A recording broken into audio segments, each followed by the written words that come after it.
akhirnya anggaran semakin bengkak dan jadi beban negara untuk membiayai. Tapi memang kasus apa ya, nggak tepat sasaran itu sering ya, gitu. Sering. Iya kok bisa gitu, kategori mampu, orang kaya, yang belum lama ini kan artis siapa tuh? Sandra Dewi ya, yang masuk dalam itu daftar PBI ya? Iya, nah itu kan yang harus disoroti gitu. Kok bisa orang kaya dimasukkan dalam situ? Nah ini kan berarti ada pendataan yang salah nih di level bawah. Apalagi kalau yang data, yang data nih ya, ketua RT atau ketua RW yang didaftarin, ya saudara-saudaranya juga. Betul, karena memang data itu diajukan ke Kemensos itu awalnya dari wali kota. Nah, wali kota kan otomatis wali kota kan ke kelurahan. Iya, terus berarti kecamatan, kelurahan ke RT, ke RW, ke RW ke RT. Ya RT masih apa aja yang dia mau. Nah, itu. Gimana? Itu, lu mau sampai tadi? Tapi memang dari diskusi antar kementerian tadi di DPR itu kemarin itu memang intinya pemutahiran itu disepakati. Artinya memang ada kebocoran. Tapi yang dijadi garis bawah itu penonaktifan itu terkesan mendadak gitu loh, Bang. Jadi misalnya kalau masyarakat yang tidak mampu terus dinonaktifkan, mereka tidak mengetahui sebelumnya kalau mereka udah dinonaktifkan ya? Mereka tidak mengetahui kalau itu akan diberhentikan gitu. Kalaupun mau dinonaktifkan, permintaan mereka secara gradual, bertahap gitu. Artinya mereka bisa pindah ke mandiri. Intinya sih seperti sosialisasinya kurang ya. Iya. Itu bukan kelemahan kita tuh. Jadi sosialisasi, koordinasi. Iya. Yang kasihan kan ketika lagi proses operasi. Lagi proses operasi tiba-tiba berhenti kan, kata dokternya, wah, Anda udah nggak terima PBI ini. Sementara operasi udah lagi berlangsung nih. Cuci darahnya berlangsung kan, nggak lucu kan sebenarnya gitu. Tapi ya kita harus akui ya sebenarnya gara-gara informasi ini itu manfaat dan kinerja BPJS Kesehatan yang sebenarnya lumayan udah lebih bagus ya, itu jadi ketutup jadinya. Padahal kita harus akui bahwa BPJS itu sekarang benar-benar menjadi bantalan masyarakat di tengah situasi ekonomi yang berat kayak begini. Gitu. Ada beberapa teman saya bilang, oh, alhamdulillah ada BPJS. Kalau nggak ada BPJS, gimana cara bayar bapaknya berobat? Dan kemajuan berikutnya adalah beberapa rumah sakit yang menerima pasien BPJS itu juga udah mulai menerima pasien tersebut. Setelah kan sebelum-sebelumnya kita penerima BPJS itu kayak dianaktirikan ya, dibanding asuransi swasta. Dan sekarang memang berbeda pelayanannya, tapi tetap mereka dilayani dengan baik, ada petugasnya, dan rumah sakit juga menerima, dan itu fakta bahwa sebenarnya BPJS benar-benar dibutuhkan oleh masyarakat loh, Mas. Gimana, Mas? Iya, salah satu yang terobosan lagi itu terakhir tahun lalu ya, kalau nggak akhir tahun, awal tahun ini, bahwa pasien BPJS yang memiliki riwayat penyakit yang harus penanganannya khusus, misalnya harus langsung ke dokter spesialis gitu ya, itu nggak, kalau dulu kan harus fase 1, fase 2, fase 3 baru ke rumah sakit ya, itu bisa langsung ke dokter spesialisnya gitu loh.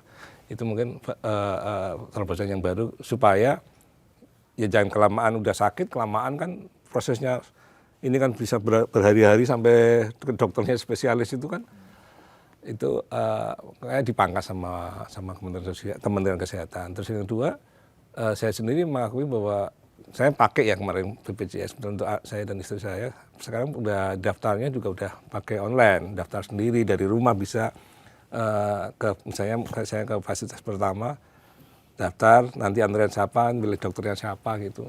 Jadi lebih enak. Mau berangkat hari apa? Mau berangkat dari apa, itu pilih dokternya siapa. Menurut saya jadi nggak usah antri-antri lama ya, karena udah bisa online sekarang. Iya, dan itu sangat membantu, karena semua udah punya HP kan. Gimana? Setuju kan BPJS di bantalan masyarakat sekarang di luar Gojek ya? Iya. Kalau bisa ya jangan sakit.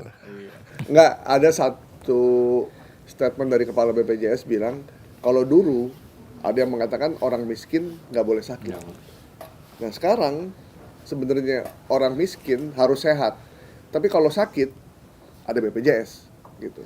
Nah, memang problemnya yang saya pernah ngobrol sama orang-orang BPJS kesehatan ini, BPJS itu kan di hilirnya. Ya. BPJS itu di hilir, dia menerima orang sakit. Yang harus juga digencar oleh pemerintah adalah di hulunya. Bagaimana supaya masyarakat sehat. Ya. Masyarakat sehat. Nah, masyarakat sehat itu kan perlu adanya edukasi. Perlu adanya campaign. Jangan merokok terlampau berlebihan. Jangan minum minuman manis. Jangan makan ini, makan jeroan berlebihan segala macam. Itu kan perlu campaign. Dan pemerintah atau kementerian lain perlu edukasi bahwa makanan yang sehat itu tidak harus nasi, tidak harus ini, bisa juga makanan yang lain.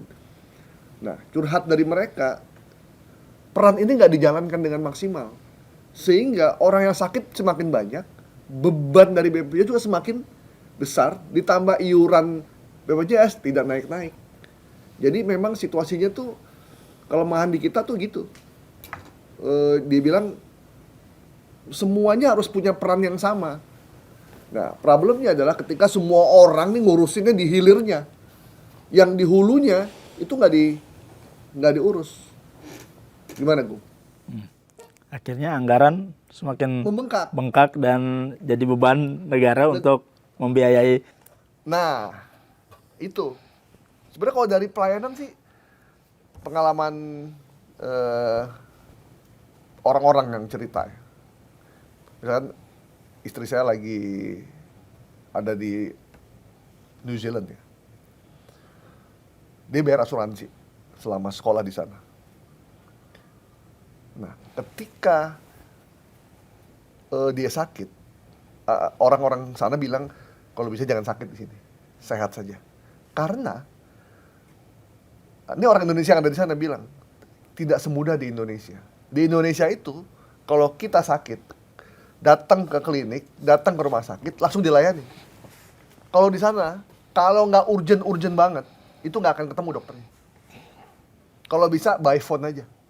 Obat semua di telepon, dikirim. Kita beli sendiri atau dikirim. Jadi, dan kalaupun kita maksa ketemu dokter mau konsultasi, itu waktunya bisa 2 minggu. Perjanjian. Kalau di kita, baru sejam nggak dilayanin, wah ngamuknya udah kayak apa. Ini sorry to say nih, bukannya kita membanding-bandingkan. Cuma, ini kesaksian mereka nih. Pelayanan kesehatan di Indonesia itu jauh lebih bagus, jauh lebih cepat dibandingkan di beberapa negara maju. Karena di negara maju dokter tuh kalau udah kalau udah ada libur nggak akan bisa diganggu, kecuali yang penyakitnya urgent. Tapi kalau cuman batuk ya udah beli obat batuk aja, begitu. Jadi nggak semudah yang ada di sana. Makanya dibilang kalau bisa sehat, nggak usah tergantung sama rumah sakit. Dan pemerintahnya di beberapa negara itu rajin. Jadi kalau kita ke beberapa negara Eropa ya, itu kalau kita ke supermarket itu ada tanda-tanda tertentu tuh, kuning, merah, biru, ingredientnya jelas bahwa ini mengandung ini mengandung ini. Nah di kita apakah ada yang kayak gitu? Nggak ada. Ada. Di kita nggak ada. Di kita masih terlampau masif, orang masih boleh beli ini, orang boleh beli itu, tanpa ada ini kandungan yang jelas bahwa ada tanda merah, bahwa merah tuh berbahaya. Di kita tuh nggak. Nah itu yang peran-peran itu yang sebenarnya harus dilakukan. Kalau nggak begini terus, lama-lama boncos, mumet purbaya nggak bisa tidur makin. Gimana, Cip? Ya memang peran itu harus diambil oleh kayak mungkin pendidikan sejak dini kali ya, mungkin dari sekolah itu kan harus diajarkan anak-anak untuk hidup sehat